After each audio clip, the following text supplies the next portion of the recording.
Hi అండి, అందరికి నమస్తే. నేను మీ realtor Hari, AP government Aadhaar real estate agent.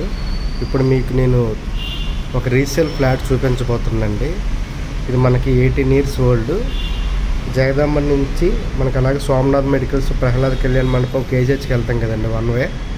ఆ రూట్లో మంచి మెయింటెనెన్స్తో మనకు రీసేల్కి వచ్చిందండి. సో అది మీకు ముందు చూపిస్తాను, దాని గురించి మళ్ళీ ఎక్స్ప్లెయిన్ చేస్తానండి. ఇది అన్డివైడెడ్ షేర్ 51 స్క్వేర్ యార్డ్స్ అండి, 3 BHK flat, north east facing అండి. 1360 corporate area plus 100 SFT car parking అండి. ఇది ఓల్డ్ కాబట్టి మనకి కొంచెం ఇప్పుడు కొత్త ఫ్లాట్లతో చూసుకుంటే 1360 అంటే ఇంచుమించు మనకి 1650 అబవ్ ఉంటుందండి. సో మనకి ఇది ఎంట్రన్స్ అండి, 5th ఫ్లోరు. సో పైన మనకి టెర్రస్. సో ఫ్లోర్కి 3 ఉన్నాయండి, మొత్తం 15 ఫ్లాట్లు. సో ఇదండి మనకి హాలు.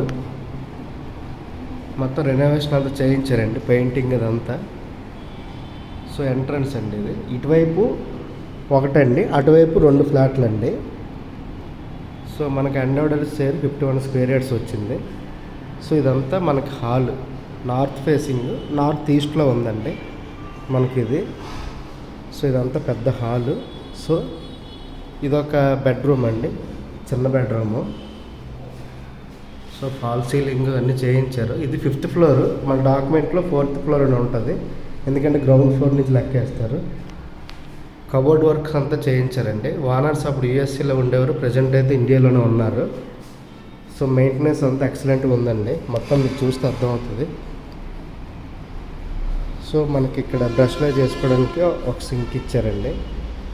నెక్స్ట్ ఇదొక ఇండియన్ కమోడ్ వాష్రూమ్ అండి, పెద్దది ఇచ్చారు, షవర్ అంతా. సో ఇది కొంచెం మాస్టర్ బెడ్రూమ్ అండి, పెద్దది.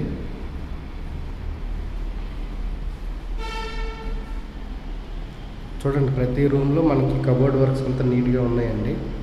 ఫాల్ సీలింగ్ చేశారు, పుట్టి పెట్టారు. ఇప్పుడు రీసెంట్గా కొత్తగా పెయింట్ వేసారండి, స్మెల్ కూడా వస్తుంది.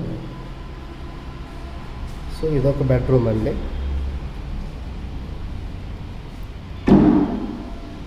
సో ఇదిగోండి, పుట్టి చేయించారు, ఫాల్ సీలింగ్ అంతా. సో ఇది కూడా మనకి కబోర్డ్ వర్క్స్ అయ్యాయి.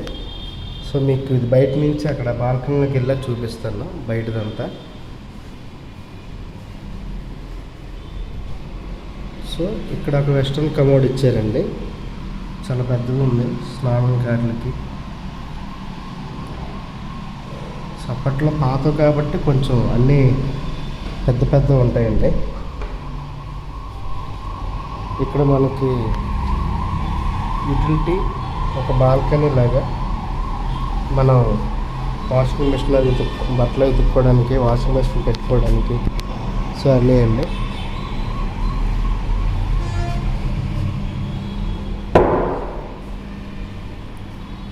నెక్స్ట్ ఇంకొక రూమ్ చూపిస్తాను.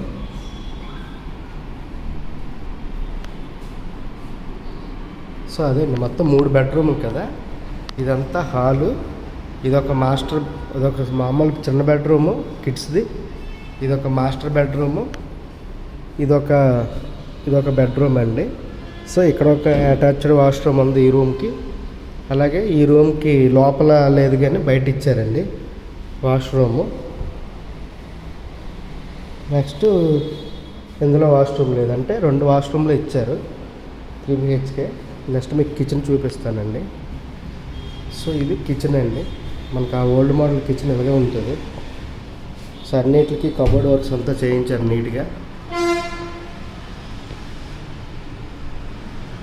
సో కిచెన్ కూడా స్పేసియస్గా ఉందండి. ఆ బయట నుంచి అంతా కేజీహెచ్ మీకు ఎక్స్ప్లెయిన్ చేసినప్పుడు చెప్తాను.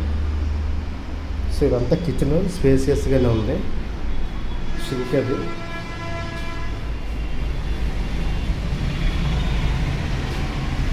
ఇక్కడ కూడా మనకి ఒక యూటిలిటీ లాగా ఇచ్చారు, ఇక్కడ బట్టలు ఉతుక్కున్నది. సో ఇది ఇందాక మనం చెప్పింది, అది వాషింగ్ మిషన్ ఏదే కాదండి, అదొక బాల్కనీ. ఇది మనకంతా చూస్తే ఇక్కడ మనకి గిన్నెలు తోముకోవడం కానీ, బట్టలు ఉతుక్కోవడం అన్నీ చేసుకోవచ్చండి ఇక్కడ వాషింగ్ మిషన్ పెట్టుకొని. సో ఇది కిచెన్ అండి. నెక్స్ట్ మీకు అంతా ఇది మనకి మంచి బాల్కనీ అండి. కేజీహెచ్ ఫేసింగ్తో ఉంటుంది. ఆ కనిపిస్తుంది సత్యనారాయణ స్వామి టెంపుల్ అండి. అవన్నీ మనకి ఇంకా పోర్టు అన్నీ మనకు తెలుసు కదా. సో ఇది రోడ్డుకు ఆనుకోనండి, కమర్షియల్ రోడ్డు. ఆ పక్కనే కనిపిస్తుంది విజయ డయాగ్నోస్టిక్ సెంటర్ అండి. జగదాంబ విజయ డయాగ్నోస్టిక్ సెంటర్ ఉంది కదా. సో మనం జగదాంబ వన్ వే వెళ్తాం కదండి కేజీహెచ్కి. సో దానికి ఆనుకొని ఉన్నదండి ఫ్లాట్. సో ఇది ప్రజెంట్ అయితే రెసిడెన్షియల్ కాదండి. సో ఫ్యూచర్లో ఇదంతా కమర్షియల్ అండి. మీరు ప్రతి బిల్డింగ్ చూస్తే ఇంకా విజయ డయాగ్నోస్టిక్ సెంటర్ కమర్షియల్. ఆ పక్కనే డాక్టర్స్ ప్లాజా, ఆ పక్కనే స్వామినాథ్ మెడికల్స్. సో ఈ రోడ్ అంతా కమర్షియల్ అండి. సో ప్రజెంట్ మనకి రెసిడెన్షియల్ పరంగా చూసుకుంటే పర్ స్క్వేర్ యార్డ్ కాస్ట్ 1,50,000 ఉందండి. అదే కమర్షియల్ పరంగా చూసుకుంటే ఇంచుమించు 2-2.5 లక్షలు ఉందండి. సో ప్రజెంట్ ఇది ఇన్వెస్ట్మెంట్ పరంగా బాగుంటుంది. మీరు ఇంకో 40 సంవత్సరాలు కూడా ఉండొచ్చండి. చాలా స్ట్రాంగ్ ఉందండి. మొత్తం మన బిల్డింగ్ చూస్తేనే మనకు అర్థమైపోతుంది ఎంత స్ట్రాంగ్ ఉందో. సో ఇది 1360 ఎస్ఎఫ్టీ అండి. అంటే ఇంచుమించు ఇంకొక 200 ఎస్ఎఫ్టీ ఎక్కువ ఉంటుంది. అంటే ఓన్లీ కార్పెట్ ఏరియా. ఇప్పుడు ఇంత చూసారు కదండి, ఎంత పెద్ద హాలు, మనకి ఎంత కిచెన్ అంతా ఎక్కడ రావు మనకి. సో ఓల్డ్ కాబట్టి 1360లోనే పెద్ద బెడ్రూమ్లు ఉన్నాయి. సో ఇప్పుడు మనకి కామన్ ఏరియాస్ అన్నీ ఎవరికి వాళ్ళకే ఉంటాయండి. ఇప్పుడు ఇంత పెద్ద స్పేస్ ఇప్పట్లో ఉన్న ఇట్లకి లేవు కదండి. సో స్టెప్స్ ఉన్నాయి, లిఫ్ట్లు కూడా చాలా బాగా పనిచేస్తున్నాయి. లిఫ్ట్ దగ్గర మనకి సో మొత్తం చాలా పెద్ద కారిడార్ ఉందండి. సో మీకు అన్ని విధాలుగా ఇది బెస్ట్ అండి. ఇప్పుడు ప్రజెంట్ గవర్నమెంట్ వాల్యూ ఇక్కడ చూసుకుంటే ఎస్ఎఫ్టీ కాస్ట్ 5,000 ఉందండి. అంటే 1360 × 5,000. అలాగే పార్కింగ్ 100 ఎస్ఎఫ్టీ ఇచ్చారండి. మనకి డాక్యుమెంట్ పరంగా మనకి రిజిస్ట్రేషన్ అయింది. అంటే మనకి అదొక 960 రూపీస్ అండి ఎస్ఎఫ్టీ కాస్ట్, కార్ పార్కింగ్. అంటే ఓన్లీ గవర్నమెంట్ వాల్యూయే మనకి 69 లక్షలు ఉందండి. సో ఓనర్ గారు ఇది 75 lakhs చెప్తున్నారు, స్లైట్లీ నెగోషియబుల్ అన్నారు. సో మనకి అది చూస్తే కేజీహెచ్ చాలా దగ్గరండి. ఆ పక్కనే సత్యనారాయణ స్వామి కళ్యాణ మండపం. ఇక్కడి నుంచి జస్ట్ ఒక 1/2 kmలోనే బీచ్ దిగిపోవచ్చు, ఆర్కే బీచ్. పక్కనే బెల్ల వినాయకుడి గుడి. సో ఇంక మీకు ఆర్కే బీచ్, కాళీమాత టెంపుల్ ఇంక మీ అన్నీ తెలుసు కదండి. జగదాంబ అనేది మనకి ఫుల్ కమర్షియల్ అండి. పక్కనే వాకబుల్ డిస్టెన్స్లో జగదాంబ థియేటర్ ఇదంతా. సో మీరు సిటీలోనూ ఉందాము, సో మనకి బడ్జెట్ కొంచెం 70-75 lakhsలోనే 3 BHK కావాలనుకున్న వాళ్ళకి మనకి కొత్తవి అయితే దొరకట్లేదండి. ఎందుకంటే సిటీలో చాలా ఏరియాలు మన అక్కేపాలెం తీసుకున్నా, ఎంవిపి తీసుకున్నా, సీతందార్ తీసుకున్నా, Dwaraka Nagar minimum 9,000 SFT cost అయిపోయిందండి ప్రజెంట్. అంటే 9,000 వేసుకుంటే మనకి 8 to 9 అంటేనే మనకి 80 lakhsకి 2 BHK వస్తుందండి. అవి చూసుకుంటే అన్డెవలప్డ్ షేర్ కూడా మనకి ఎక్కువ ఇవ్వట్లేదు. ఎంత ఇస్తున్నారు? 25 to 30 మధ్యలో ఇస్తున్నారు. ఎందుకంటే రేపు పొద్దున్న దాని లైఫ్ అయిపోయాక మనకి అన్డెవలప్డ్ షేర్ ఎక్కువ ఉంటేనే మనకి వాల్యూ అండి. సో అలా కాకుండా అన్డెవలప్డ్ షేర్ తక్కువ ఉందనుకోండి మనకి ఇబ్బంది అవుతుంది. సో ఇక్కడ ఏంటంటే దీనికి 51 square yards అన్డెవలప్డ్ షేర్. అంటే మనకి గవర్నమెంట్ వాల్యూ పరంగా తీసుకుంటే పర్ స్క్వేర్ యార్డ్ 77,000 ఉంది. ఆ విధంగా తీసుకున్నా మనకు బెనిఫిటే. అలాగే మార్కెట్ రేట్ కూడా మనకి ఇప్పుడు పర్ స్క్వేర్ యార్డు 1,50,000 ఉందండి. అంటే ఇంచుమించు 1 crore ప్రజెంట్ వర్త్ ఇది. అలా కాకుండా కొంతమంది ఒక కస్టమర్ మనకి డౌట్లు అడిగారు, ఇది రోడ్ ఎక్స్టెన్షన్ అయ్యింది అనుకోండి. సో మీకు చూపిస్తాను. ఇది 40 అడుగుల రోడ్డు అండి. రోడ్డు మనకి ఫ్లాట్కి సౌత్ వస్తుంది. అదిగోండి మనకి 25 బస్సులు, ఇంకా జగదాంబ నుంచి ఆర్కేబీ చెల్లిన బస్సులన్నీ ఈ రూట్ వెళ్తాయి. సో ఇది మనకు చూసారు కదా కమర్షియల్. ఆ పక్కనే విజయ డయాగ్నోస్టిక్ సెంటర్, ఆ పక్కనే మనకి డాక్టర్స్ ప్లాజా, లెఫ్ట్లో ప్రహ్లాద్ కళ్యాణ మండపం ఉండేది, అది తీస్తారు. అక్కడ ల్యాబులు, ఈ రోడ్ అంతా ఇంకా కమర్షియలే మనకి. సో కొంతమంది ఏం అడిగారంటే ఈ రోడ్ ఎక్స్టెన్షన్ అయితే ఏంటి పరిస్థితి అన్నది. సో అప్పుడు ఏంటంటే రోడ్ ఎక్స్టెన్షన్ అయింది అనుకోండి, ఎప్పుడైనా మనకి అక్కడ ఉన్న గవర్నమెంట్ వాల్యూ మీద 4 times ఎక్కువ ఇవ్వాలండి. అది రూలు, జీవో కూడా ఉంది మనకి. అంటే ఫర్ ఎగ్జాంపుల్ దీన్ని పర్ స్క్వేర్ యార్డ్ లెక్కే చూసుకున్నాం అనుకోండి. స్క్వేర్ యార్డ్ లెక్కను చూసుకుంటే 51 స్క్వేర్ యార్డ్స్కి 4 times అంటే ప్రజెంట్ 77,000 ఉందండి. అంటే 80,000 అనుకోండి రఫ్గా. అంటే 4 times అంటే ఎంత, 3,20,00,000. అంటే మనం 70 నుంచి 75 లక్షలు కొనుక్కున్న ప్రాపర్టీ ఇమీడియట్గా రోడ్ ఎక్స్టెన్షన్ అయినా 3.5 కోట్లు అండి. అలా కాదు, ఎస్ఎఫ్టీ కాస్ట్ ఇచ్చారనుకోండి, ఇప్పుడు 5,000, 4 times అంటే 20,000 ఇవ్వాలి. అంటే ఇంచుమించు మనకి కార్ పార్కింగ్తో కలిపి 1,500 అండి. 1,500 ఇంటూ 20,000 అదైనా 3 CR. సో ఇదంటే మనకి ఇంకా రోడ్ ఎక్స్టెన్షన్ అనేది ఇప్పట్లో ఛాన్స్ లేదండి. ఎందుకంటే మనకి దీనికి అటువైపు ఒక రోడ్డు ఉంది, ఆ ఎండస్ హాస్పిటల్ ఫ్రంట్ నుంచి అవ్వండి, అది మనకు కనిపిస్తుంది. ఈ 2 బిల్డింగ్లు దాటిన వెంటనే మనకు అటువైపు రోడ్డు ఉంది. ఇటుపక్క వెనకాతల మళ్ళీ ఒక రోడ్డు ఉంది మనకి. అలా ఇంకా బ్యాక్ సైడ్ దండు బజార్ అన్నీ వెళ్తాం కదా. సో అది కూడా మనకి సెంట్రల్, వైజాగ్ సెంట్రల్ కూడా కనిపిస్తుంది ఇక్కడ. అలాగే 1 టౌన్. సో అన్ని విధాలుగా ప్రస్తుతానికి దీన్ని కదిపితే గవర్నమెంట్కే లాస్. ఎందుకంటే ఈ రూట్లో ఇది ఎలాగా వన్ వే కాబట్టి ఎక్స్టెన్షన్ ఉండదు. మళ్ళీ పక్కనే చూసుకుంటూ లెఫ్ట్ రైట్ 4 రోడ్లు జంక్షన్. సో ఎవరైనా సిటీ లిమిట్స్లో ఉందాము అనుకున్న వాళ్ళకి రీసేల్ ఫ్లాట్స్ పర్లేదు, కొంతమంది తీసుకుంటున్నారండి. 18 to 25 years వరకు తీసుకుంటున్నారు. అప్పటి బిల్డింగ్లు ఏంటంటే మినిమం 60 years అండి లైఫ్. ఇప్పుడు కొత్తవి అనుకుంటే మనకి 30-40 years ఏవో. కానీ అప్పట్లో కన్స్ట్రక్షన్ చేసినవన్నీ మనకి లైఫ్ ఎక్కువ ఉందండి. అలాగే ఇంకోటి ఏంటంటే రేపొద్దున మనకి ఇది ఎప్పుడో ఒక 40-50 సంవత్సరాల తర్వాత మనం దీన్ని డిస్మాండిల్ చేసి దీన్ని కట్టుకోవాలనుకుంటే మీకు సిటీలో జగదాంబ సెంటర్లో ఒక 3 BHK ఫ్లాట్ మీ చేతిలో ఉంటుంది కదండి. అప్పుడు ఎంతో ఒకంత కొంచెం డబ్బులు, ఒక 15 లక్షలు 20 లక్షలు ఎంత పెట్టుకుంటారు. ఇప్పుడున్న ల్యాండ్కి మనకి ఎవరికైనా బిల్డర్కి డెవలప్మెంట్కి ఇచ్చామనుకోండి, సో మనకి యూడిఎస్ తగ్గుతుంది. లేదు ఇక్కడున్న మీరే ఒక 15 మంది ఓనర్స్ ఒక అసోసియేషన్గా ఏర్పడి కట్టుకున్నారనుకోండి, కట్టుకుంటే మీకు తక్కువ బడ్జెట్లోనే ఒక ఫ్లాట్ మీకు సెట్ అయిపోద్దండి. సో ఇది అన్ని విధాలుగా మీకు చాలా బెస్ట్ అండి. సో ఇన్వెస్ట్మెంట్ పరంగా బాగుంటుంది, ఇప్పుడు ఉండడానికి కూడా బాగుంటుంది. అలా కాదు మీరు రెంట్కి ఇచ్చుకుందాం అనుకున్నా ఇప్పుడు 27,000 అండి ఇక్కడ రెంట్లు.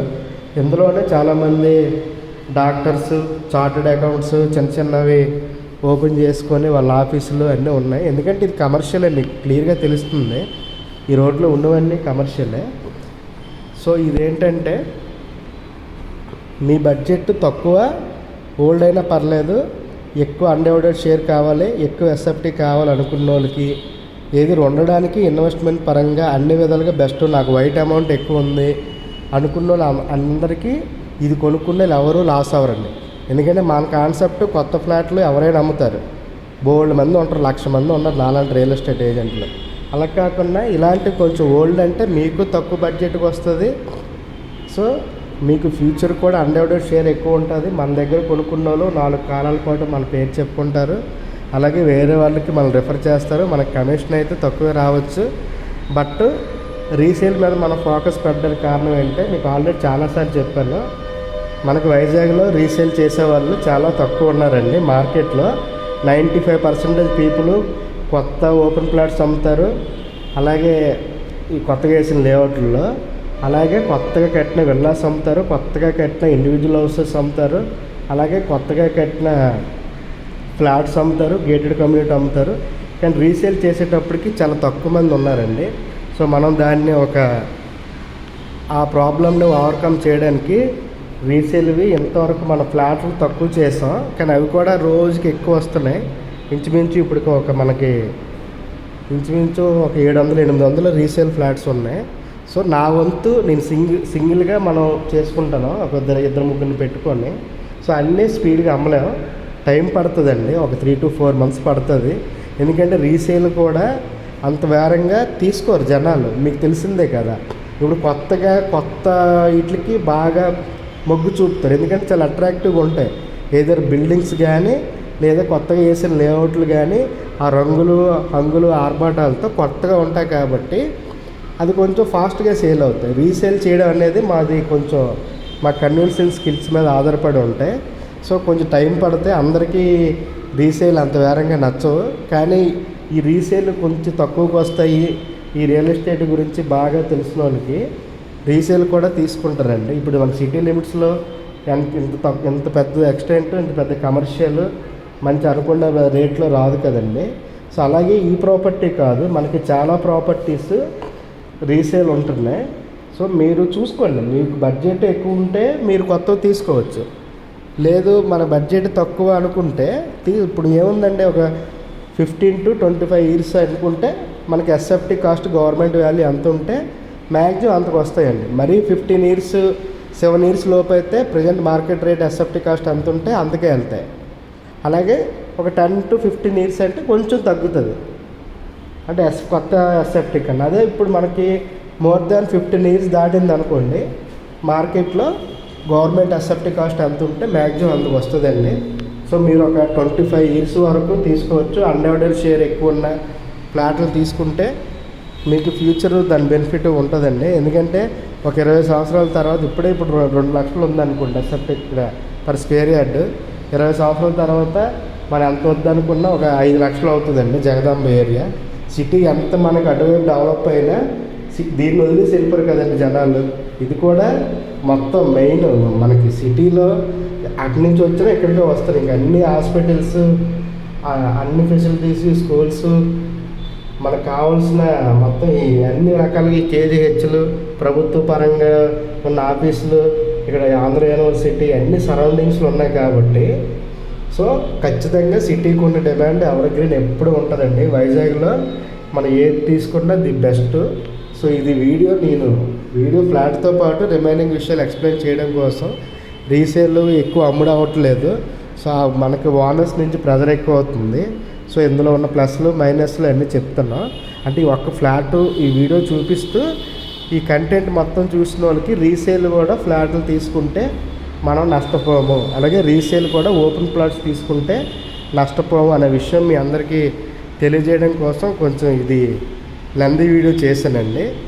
సో అర్థం చేసుకోండి. మీకు ఎలాంటి రీసేల్ ఫ్లాట్లు కావాలనుకుంటే 15 years దాటినవి, 7 years దాటినవి, 20 years దాటినవి నన్ను కాంటాక్ట్ చేయండి. నా ఫోన్ నెంబర్ 9550049947 అండి. సో మనది యూట్యూబ్ ఛానల్ రియల్టర్ హరి అని ఉంటుందండి, వెబ్సైట్ realtorhari.in ఉంటుందండి. సో అలాగే మీ ఫ్రెండ్స్కి, మీ బంధువులకి, అందరికీ ఎవరికైనా ప్రాపర్టీ ఇన్వెస్ట్మెంట్ చేద్దాం అనుకున్న వాళ్ళకి అందరికీ మనం సబ్స్క్రైబ్ చేయండి. మనం AP government authorized real estate agent అండి. సో అంత ట్రస్ట్ వర్తీగా ఉంటాం, జెన్యూన్గా ఉంటాం, ఉన్నది ఉన్నట్టు చెప్తాం. నా real estate regulating authority AP RERA agent ID number 809032200154 అండి. థ్యాంక్ యూ సో మచ్ అండి. Bye signing off. బాయ్.